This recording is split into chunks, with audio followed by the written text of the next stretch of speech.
Next drill in our breaststroke series. Now this drill here is going to be the 11 and 1 position for a breaststroke outsweep. We love this drill especially for our developmental athletes, so that way we can really making sure that we're going to be connecting to how far we want the outsweep to be performed. This is really vital to help kind of teach the legs and the arms to stay together so that the body is traveling forward, especially for the developmental level athlete. So let's take over a key look at some of the key things that we look for. This drill here is going to be performed with both a snorkel and fins. The snorkel here is just going to allow the head to stay nice and steady as the body is traveling through the water, as well as give our athletes the ability to have some sight here as we are traveling then through the water. This kick here really will be performed with fins, so we want to just see a nice. Let's take a look over at the key items of this drill and what we would be looking for the in this drill. So starting out here, we want to see a good flutter kick. Even though we don't use a flutter kick in breaststroke, we're going to really just be emphasizing and bringing over the things that we would look for with our flutter kick into this drill. So what are those items? Here, first thing we're going to be looking for is pointing feet, which we have on both legs because we're wearing fins. This really kind of helps teach those feet really being nice and pointed as we're moving through the water. Another thing here that we like to see is that the legs are going to have what we'd like to say is going to actually be just a natural bend in the knee.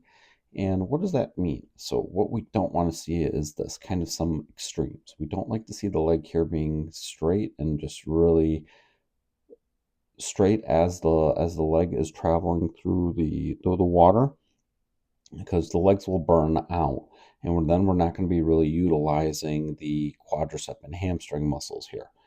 Another form of being excessive is going to be this, where the knee is going to be really bent and we are really approaching or going past the 90-degree mark here in the knee.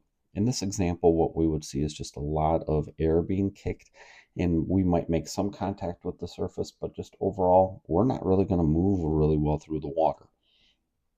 Also here under the water, that would mean then we are kicking it would have a lot of flexion moving up and down here with the feet, resulting in not really moving forward. So a natural bend, what do we mean by that? So here as the foot is rising up at that surface level, what we'd like our athletes to kind of picture is to kind of think about having a ball under them, and we have to make contact with the foot with that ball, so that way we can really drive that leg down and then be able to move forward. It'll be very important that those athletes then bring the feet back up here to the surface and just have what we would like to say is a thunder kick, boiling water, white water. It all means basically kind of the same thing. The more the feet can stay up at the surface, the more then that's what we look for with the kick. We'd be starting the kick here in the hip area, utilizing the hamstring and quadriceps, really bringing then the feet up to the surface area here. Here, the head again, we just want to kind of see that staying nice and steady as the body is traveling through the water. Here we have the ability to breathe and see what we're doing. This is going to really be very helpful for the athletes to be able to kind of see what we're doing. And then what we want to look for is just an out sweep. So this is going to be kind of a very narrow, just to the outside the shoulder. See that right there? No more than that. So here we're at that 11 and here we're at that 1. Then what we want to do is flip the hands and then bring everything here back into being in front of us, and then just keep performing that drill, just out and then back in. Beautiful right there. And just we want to make sure that we just have that good steady kick here then behind us. Great job here by our athlete. Just feel the water here along the palms and along the forearm, in and then out, in and then out. So we're going to transition here to going under the water. Just again, a different perspective here. Watching those feet being pointed, great.